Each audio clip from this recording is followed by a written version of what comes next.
Welcome to the Lovecars On The Grid podcast, your global motorsport roundup with me, Tiff, Needell and Paul Woodman.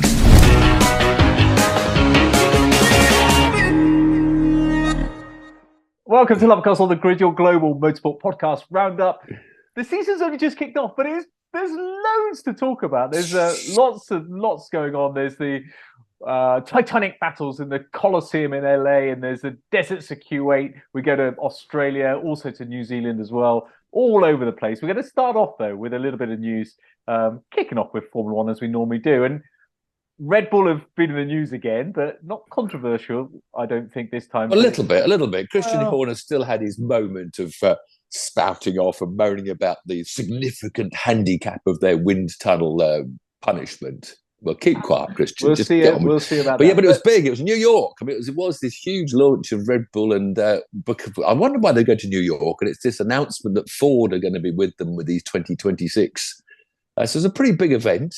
All these car launches. Huge. What do you mean? You don't see much on the car, do you? Just see a new colour scheme. You can't really see any details.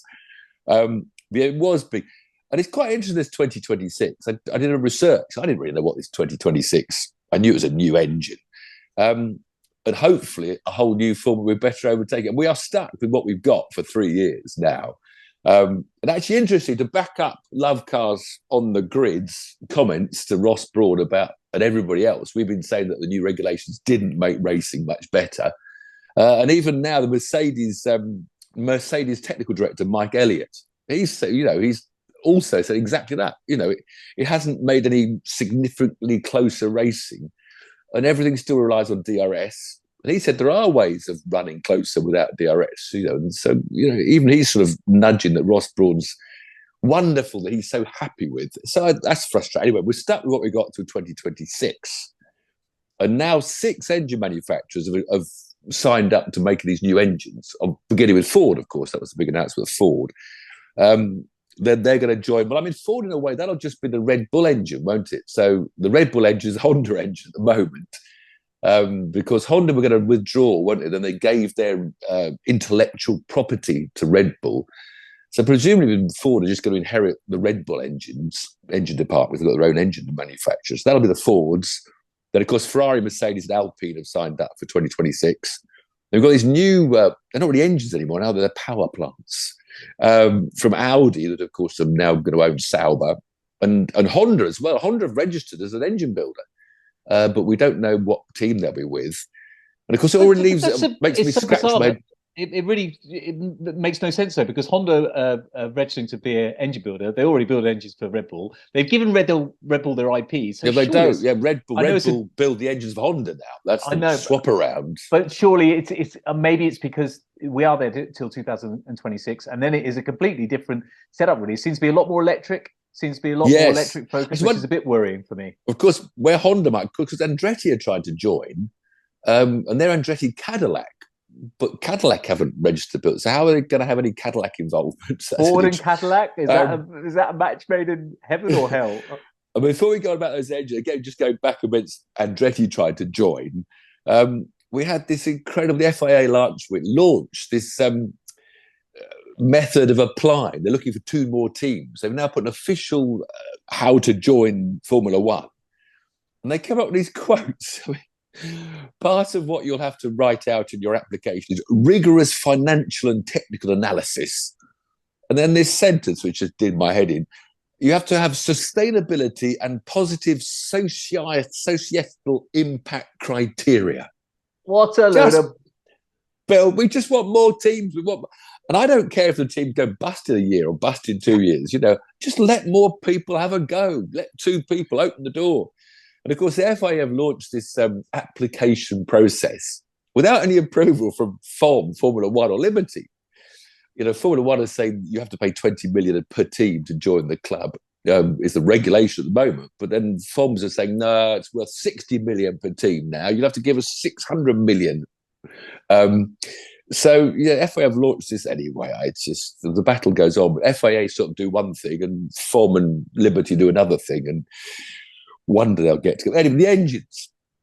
Yeah, I've researched, but I didn't really know what was going on with these new engines. They're dropping the very expensive MGU-H. of all the hybrid stuff, which was always the very expensive bit to get them braking and cause so much costs.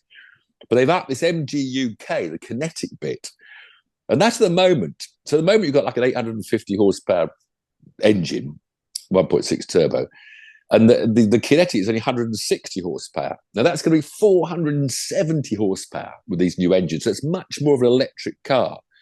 And then the petrol for the engine is going to be fully sustainable. That word. Are we sustainable? Love cars. We're sustainable.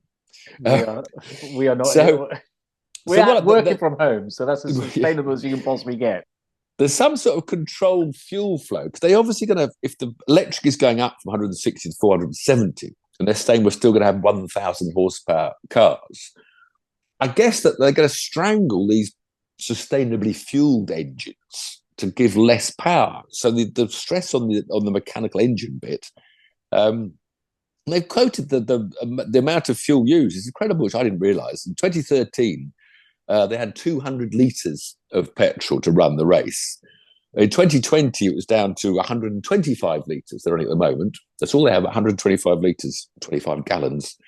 But these new regulations, the idea they'll only have 90 litres of this sustainable fuel on board, and the rest of the power for the race will have to be, controlled by the electric. So it worries me. It's going to get more like Formula E. There'll be more coasting, saving, and then you'll wait for the moment to use your electric power to overtake, and then you'll coast. It worries me that it does me too.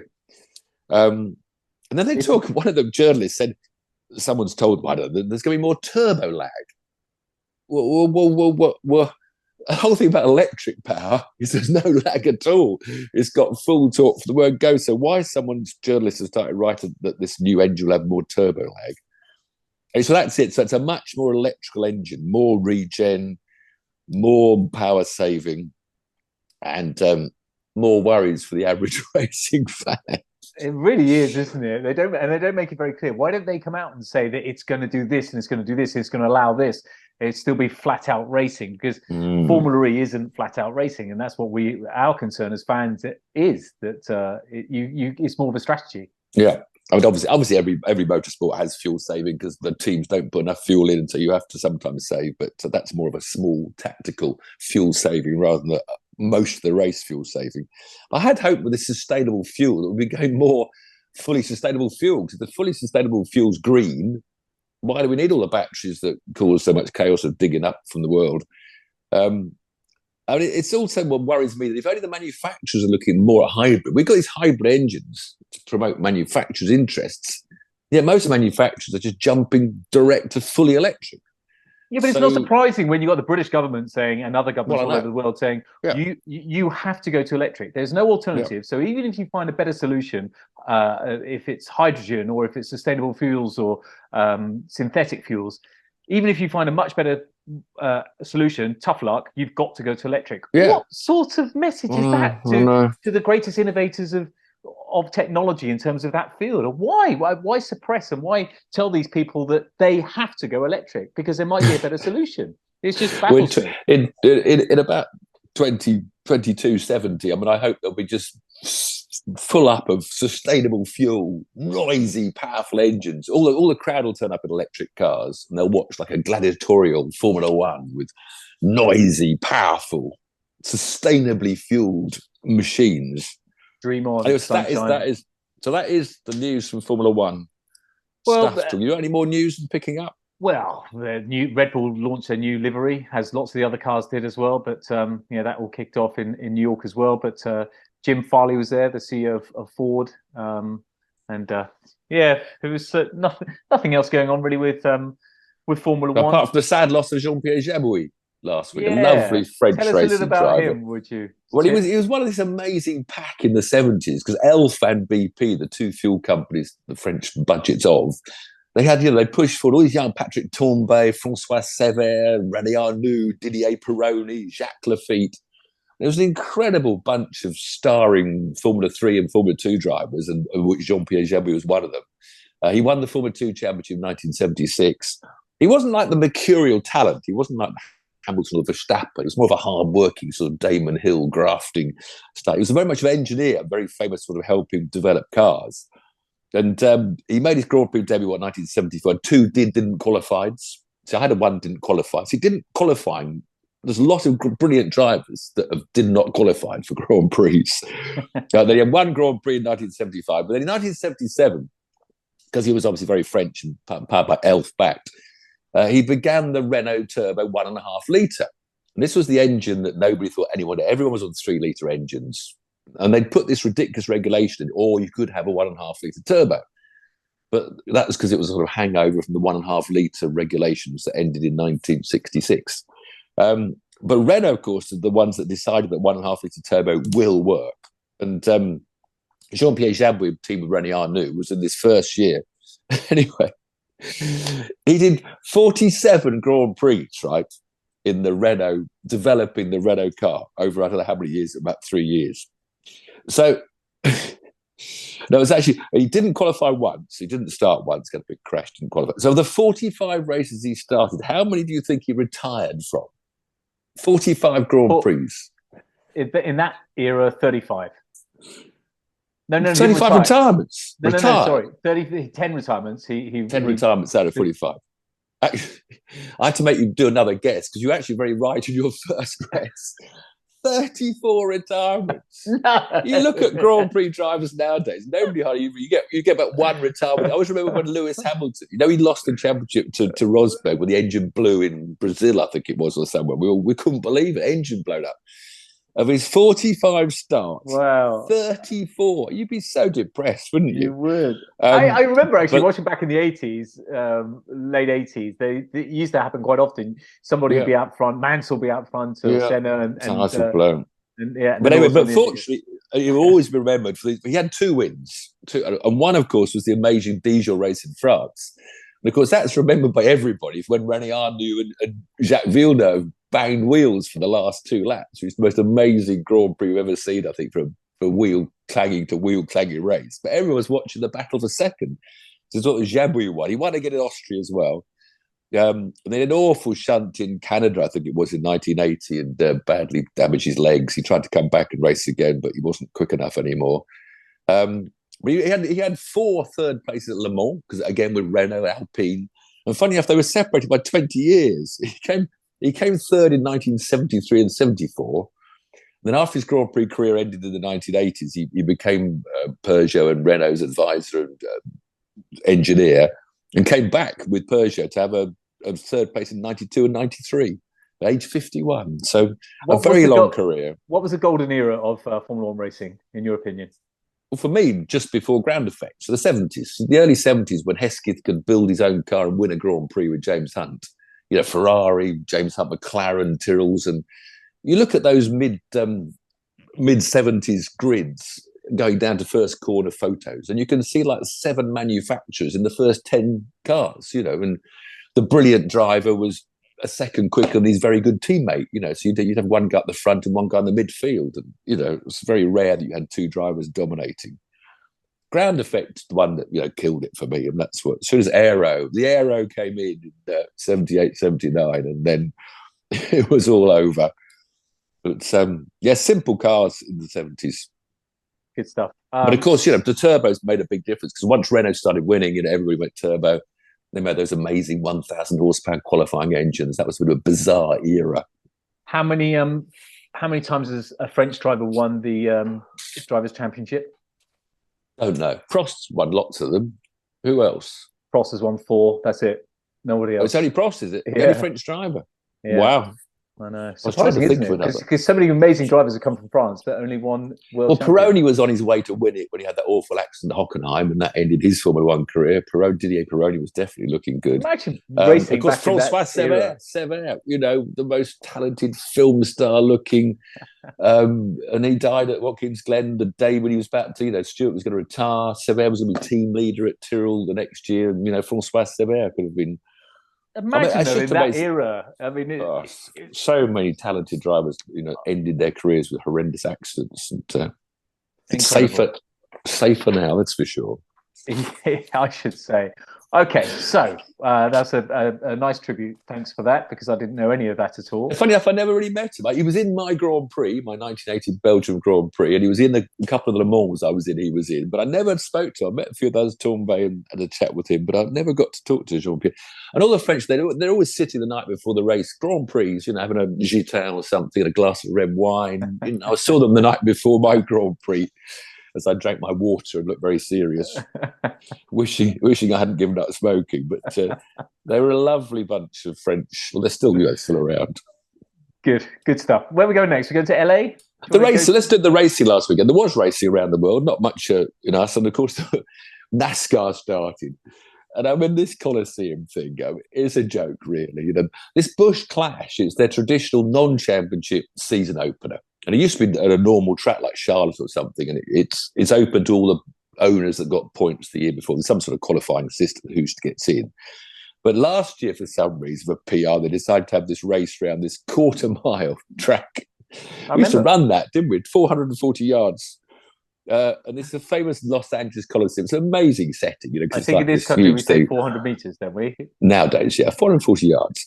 And this was built in 1921. I know it was a World War One casualty sort of memorial, and had the Olympics in 32 and 84, the Olympics in 2026 coming up, and it's had American football teams and baseball. It's an amazing venue, but I mean, to put a 400 quarter-mile tarmac track and put 27 650 horsepower machines.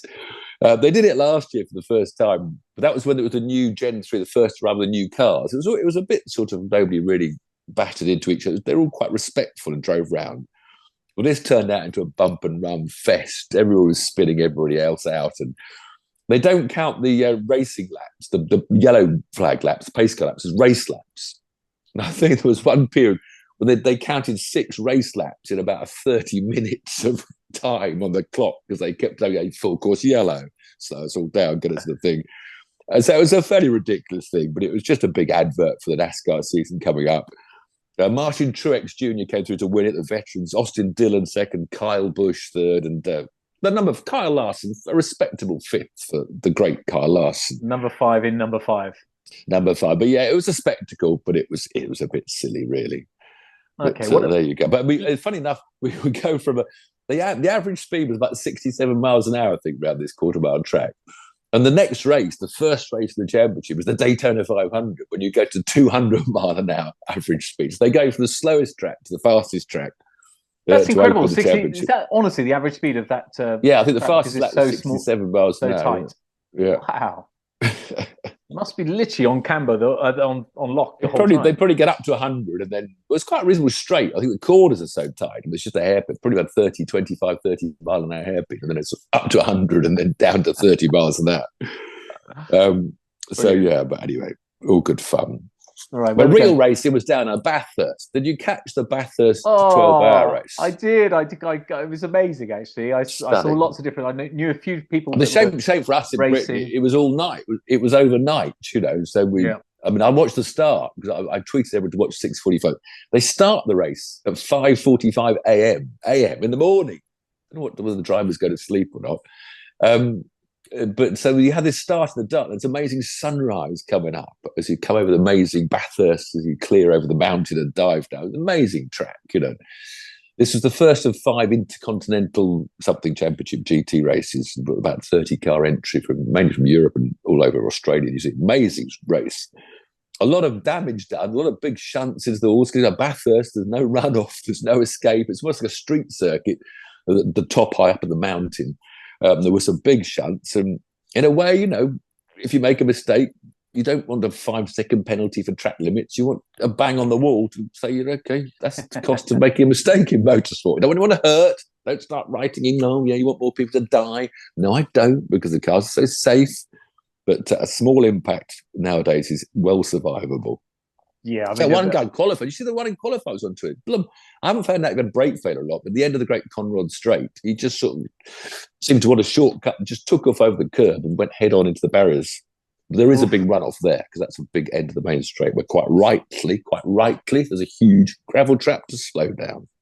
So the race in the end, Well, the Mercedes MGs were the GT3s were super quick. In fact, they all got they got a thing, didn't they? The balance of power was changed after qualifying because they were so dominant to slow they still dominated the race. Well, my friend's team, the GMR, the Group M Racing, they dominated. So they set the pole position. They got the fastest lap of all time, 2:20:01. And they were cruising in the race as well.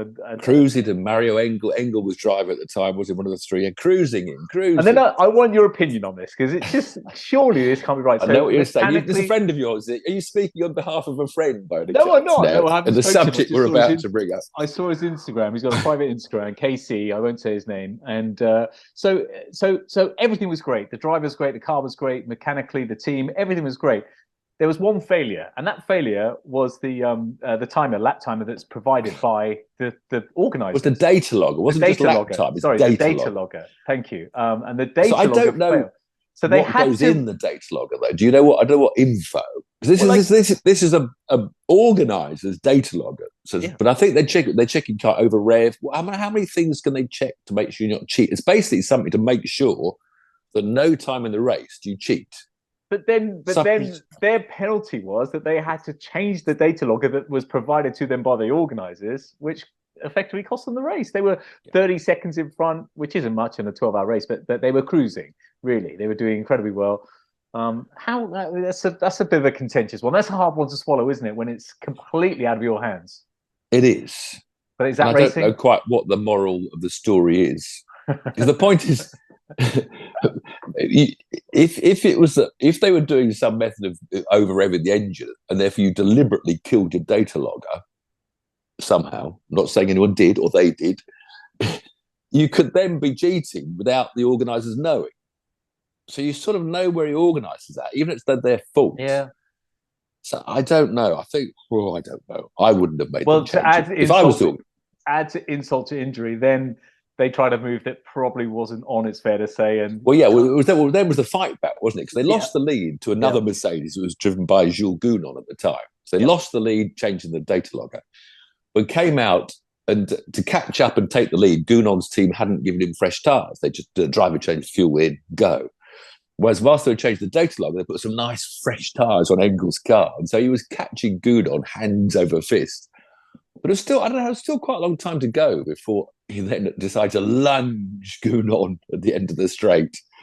Have you seen the manoeuvre? What it was? I have, yeah. It was from way back. And it was more than Verstappen. Even Verstappen wouldn't have gone for that one. No, no, maybe silly. No, silly. Of course he would have done it. It was a Verstappen-esque lunge, which Gounon failed to bother to leave the door any more open, and so he spun Gounon round 360. And then the car was back in the lead, but they got a drive-through penalty for causing the clash, and came out in third place. And by now there was a Porsche. Porsches that hadn't done very well, but I think the balance of power was changed. They were useless at Daytona. They had an awful Daytona because the balance of power was very much against Porsche. But Matt Campbell in one of the Porsches by then was catching Gounon on his knackered tyres, and Engel was now out in a rage. And they crossed the line in that order, separated by 1.417 seconds after the 12 hours of racing. Incredible. Each car was captured. The whole bunch of one to third was closing and closing. So it was a brilliant finish, but a brilliant finish, sadly, at the expense of your mate's data logging incident. Well, another mate got third place. So Johor Racing got third place as well. So good on them as well. What would BMWs are coming back. They were fourth and sixth because Valentino Rossi's team. In fact, they had a problem. For Rossi, I think they were close to a podium finish, and their rear lights stopped working, or the brake lights. I don't know. It's daylight by now, so I don't know. But I think the brake lights weren't working. You were going to ask me what I think about the data logger. Yes. My opinion is that it's one of those things, isn't it? It's hard to swallow, but you've got to swallow it. You've got to take it. And that I would take. Losing a world championship in Abu Dhabi like Lewis Hamilton did, I wouldn't take. That's my. I mean, it's like I was just saying with Rossi's car, the lights went out because they got pretty lights on all the time. I don't know. But it's like a Le Mans. If the light illuminating the number on the door goes out, you've got to pit. You can't. So, I mean, there are some annoying things that can go wrong, and that's just one of them. You have to have a data logger working, and even if the data logger was supplied by the organisers, you didn't get away with it. Okay. But at least it made for a brilliant race. It did make for a brilliant race. And they're off to Kyalami next. Circuit. Kyalami, you've raced there, haven't you? Yes, I've raced on the old track and the new track. So I've done both. And I prefer the old track as always. The old track is normally better than the new tracks because you are putting more corners in. Yeah. No, Kyalami is great. At least they use 1, 2, and the S's. They use 2 corners and the S's of the old track. So it's quite nice. You do drive around bits of the old original track to make you feel good. And we'll soon see that on the Formula 1 circuit, of course. Kyalami in South It's Africa. got to come. But can they pay the money? It is coming. 100%? Oh, I don't know. The money. We'll I mean, poor old South Africa, they haven't got much money. Well, yeah, because we're not going to go into politics, but I know the reason why. Then single-seater races. That was the best race was the Bathurst. The star race of the weekend was the Bathurst 12H. Single seasons, we've been reporting that for this month, we're catching up on these kids, and I call them kids, right? And you keep on saying you can't call them kids, younger people. Well, I've got their ages this time just to prove they're kids. How old are they? Well, first we go to Kuwait, where they had the next races in the Formula 4 UAE and the Formula Regional Middle East. And again, I'm reporting on these and trying to bring these names to your attention out there, great listeners and viewers, because this is where people want women to be in Formula 1. This is where women need to be winning, or young girls or young ladies, if there is going to be a Grand Prix driver in 2 or 3 years' time. Because these kids here are the talent of the future. These younger people are the future. So the 15-year-old, is he a man then? 15-year-old, is he a young person? No, it's a kid. He's a kid. It is a young man, isn't it? No, it's not. So there were more wins for Hugo Chukwu. Here's a name you're going to have to learn how to pronounce. I'm not pronouncing it properly. I apologise. Also adding to their ages, almost all these drivers in their karting and lower formula have been recognised by manufacturers. These academies are beginning to help more and more. If you shine, all these drivers have started out with their parents or their parents' friends paying the bills. You can't escape that when they're young. Nobody knows how talented you are until your dad or someone else has bought you a Formula 4 seat. So, Hugo Chukwu is a McLaren protege. So he's already started up at McLaren. The other one who won a race this weekend was a 16-year-old, who's getting to be an adult now, James Wharton, an Aussie. He's already a Ferrari Academy driver. And who leads the championship? And the reverse grid race was won by another Ferrari Academy, a Finn called Tuukka Taponen. So all 3 of the winners are already been spotted in karting in their first year of Formula 4 by these academies and helped them forwards. And that is where you have to be if you want to dream of being a Grand Prix driver. We're not doing a single series for single mate for women only. You've got to be in with these kids. And hopefully that new FIA formula, which is more of a Formula 4 chassis, might get more of them starting younger. No, I disagree. I disagree with you. I think you can still get spotted wherever you are. If you're in a single series category, like all women only category, you can still get spotted you would need to be exceptional. Yes, you need to really stand out. But then you'd have to go into the general formula and prove you're exceptional against everybody. Yeah. The Formula Regional Middle East, the other race that they go together at the same circuits, there were 2 wins again for a 16-year-old McLaren Mercedes Junior called Andrea Kimi Antonelli. They are unbelievably young. These people. It's incredible to have that ability at that age. Yeah. He had 2 more wins.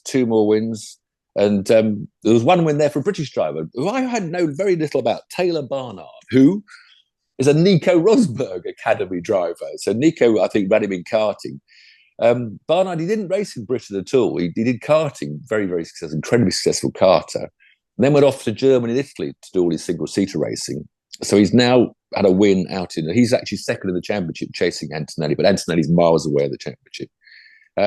So he raced in Italy and Germany. He was second in Formula 4 in Germany last year, but that's the Briton Taylor Barnard. Oh, one to watch for the future. Meanwhile, down under, the other single-seater racing, New Zealand. The Formula Regional Oceana at Hampton Downs. Again, Charlie Wirtz had another win, who's not actually with anyone's academy, apart from his dad, probably, Alexander Wirtz's academy. He had a win, and second was the Kiwi, Callum Hedge, 19 years old, Callum, getting a bit old, Callum. But he's chasing Wirtz for the championship. But actually, the big stars are 2 drivers that aren't doing the whole championship. It's just a series of races, one of which, of course, is Louis Foster, the British driver, 19, who's racing in America. And a new kid's turned up out of the blue. This was his first weekend in New Zealand. He had a second and then a third, and then won the big event of the day, the New Zealand Grand Prix. The third race of the three this weekend were for the New Zealand Grand Prix trophy, which was really, Wirtz wasn't in it, and it was Louis Foster chasing this new kid who's just turned up. And again, it's funny, he's actually a protege of Nick de Vries. So Nick de Vries is helping it open doors for him. He's 17 years old. But last year, he did the Formula Regional Europe Championship, right? So this is supposed to be this amazing talent, turned up in New Zealand, blown everybody away. He finished 21st in the championship with his best results of 8th place. Now, he did some sort of French single-seater, the series before, where he won a load of races.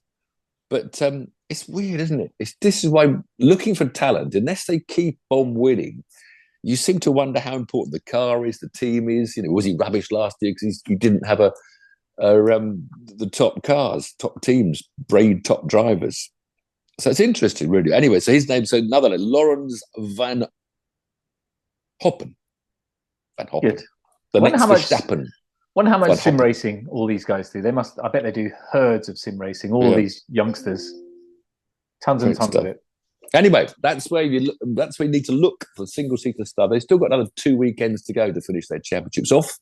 Not quite how sure it's costing mummy and daddy to live in the Middle East for 6 weeks. Don't be so cynical. Maybe it's not mummy and dad. Maybe they're young entrepreneurs. Or their parents' friends, or the academy budgets that are coming through, thankfully, from Ferrari, McLaren.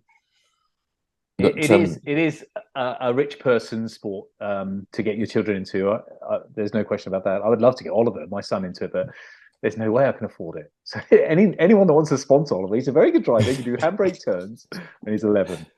Really, Antonelli. I think of all the names, I think might get for Antonelli. Andrea Why don't we do a Antonelli. social experiment? Somebody just bung Oliver into an academy at the age of 11. Let's do a social experiment to see if he ends up being a top driver or rubbish like his old man. The academy only helps pay the bills, doesn't do much else. And they're not going to pay the bills to an unknown. You've got to get the spanners out, Dad. Get to your local kart track. I did it for a few weekends with my son Harry just for fun. We weren't ever dreaming of going too far, but you spend all day Saturday picking up the cart, putting it on a trolley and pushing it to the grid, and then you do one heat, and you pick it up, push it out. You're there all weekend. This is what dads are doing all over the world. So Tiff's got 3 sons. Lewis Hamilton's dad. I mean, that's Tiff's got 3 sons, and Harry is the only one that followed in his father's footsteps. But only a bit of fun, really, wasn't it? But he can pedal. He's quick when he gets in the car. And he's 6'1". He's too tall. Such a shame. Such a shame. Grew to be nowadays. 6'1". It's not though, Tiff. It would have been. No, they are some of the cars that they're being made for bigger drivers now. Yeah, but it is amazing, and I admire those dads and kids. As I said, we just did the Lowe's of Forest Edge racetrack. Went up there one weekend a month, and literally all day Saturday. They're there all weekend, same plot. The dads working away on the kids are all out playing football. And they are kids, by the way, when they're 12 and 13. Yeah, but kids then they've got the dads have got their massive motorhomes and they spend thousands. And the mums are all arguing. The mums are the team managers. They're all having arguments about, he pushed me off, your boy pushed me. That's the saddest thing. But we used to go home after the weekend. I reckon 90% of mums, dads and kids were pissed off with the weekend because someone had pushed them off or they've got a bent engine. And, very few go home happy. This is the part. But it's the same as all sport. I look at when my daughter plays football. I look at the sideline, and people are getting so angry. They're shouting and screaming at the referee and the players. And you just think, this is 16-year-olds ladies football. They're not. It doesn't make any difference in your life whatsoever. God. Talking of football, hold on a minute. I've got to check if my Southampton manager's been banned yet. Sack him in the morning. Come on, quick. Southampton have had the awful run. They're going to be relegated from the English English Premier League. Sorry, they're going to the Championship. We're not going to be. We're going to fight back.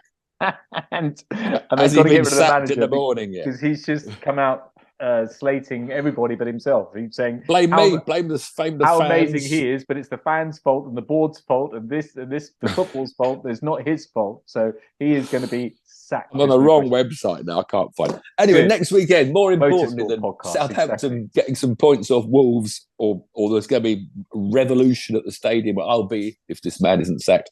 A World Rally Championship, Sweden, amazing. Should be some snow. There's always, I haven't checked the weather forecast because sometimes Sweden doesn't have enough snow. Always brilliant shots and always cars a lot more sideways than they were on the tarmac of Monte Carlo. Craig Breen returns, which is lovely because, of course, he had not that good a year with Ford, and now he shares the Toyota of Sebastian Ogier, who won Monte Carlo, but Sebastian Ogier not do the whole season. So hopefully Craig Breen will have a great run in the snow.